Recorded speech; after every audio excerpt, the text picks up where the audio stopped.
फकीर की बददुआ से आया अल्लाह का अजाब। चचा चमन मोहल्ले के सबसे कंजूस आदमी थे। उनके घर कोई मेहमान चला जाए तो रस्मी गुफ्तगू के बाद पूछते हैं कि चाय तो नहीं पेंगे ना, कि उनकी चाय बहुत नुकसानदेह है। हाँ, शरबत थोड़ा गर्म है, चलेगा क्या? केक बिस्किट वाली दुकान अभी बंद पड़ी है, क्या करूँ? समोसे वाला तो अभी तेल गरम कर रहा है, अभी काफी वक्त लगेगा, आप कहाँ इतनी देर बैठे रहेंगे? बेचारा मेहमान ये सुनकर शर्मिंदा हो जाता। एक दिन दोपहर को किसी फकीर ने उनके घर का दरवाजा खटखटाया। चचा चमन ने दरवाजा खोले बगैर पूछा, कौन है? फकीर बोला, बेटा मेहरबानी करो, मुझे कुछ पैसे दे दो, मेरे पास सब्जी है, रोटी खरीद कर खा लूंगा। चाचा चमन ने बोला, जाओ जाओ, दफा हो जाओ, नहीं है मेरे पास पैसे, पता नहीं कहां कहां से ऐसे भिखारी आ जाते हैं, मांगने के लिए खाने से दिल नहीं भरता। चाचा चमन ने बेचारे फकीर को खूब बातें सुनाई। फकीर मायूस हो गया, आखिर उसकी जुबान से बददुआ निकली, अल्लाह तुझे हमेशा खाने से दूर रखे, तू भी कुछ ना खा सके। इतना कहकर वो फकीर वहाँ से चला गया। कुछ दिन बाद चचा चमन के पेट में शदीद दर्द उठा। दर्द इतना शदीद था कि वो तड़प उठा। घर वाले उनको हॉस्पिटल ले गए। हॉस्पिटल में चचा चमन के मुख्तलिफ टेस्ट हुए, आखिर पेट के दर्द का पता चल गया।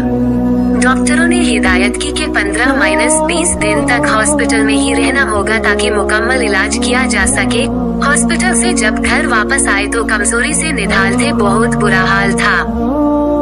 कोई चीज हजम नहीं होती, दही भी कहते तो उल्टी हो जाती।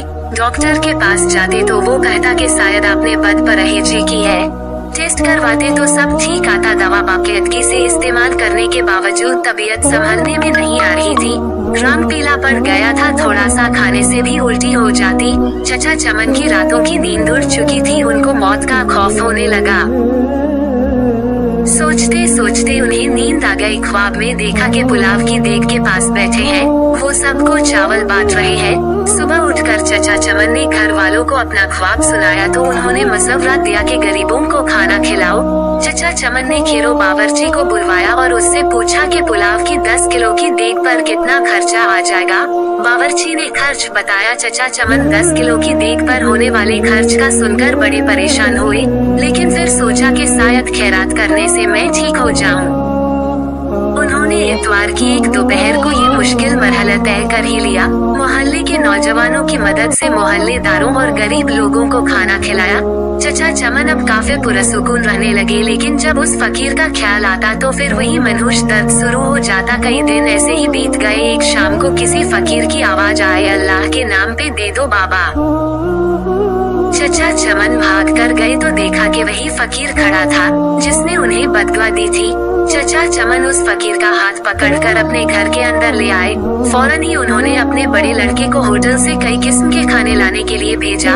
कुछ ही देर में लड़का होटल से बहुत से खाने ले आया। चचा चमन और फकीर ने पेट भरकर साथ में खाया। जाते वक्त फकीर बहुत खुश था। एक हफ्ता इलाज के बाद चचा चमन मुकम्मल तौर पर सेहतयाब हो चुके थे।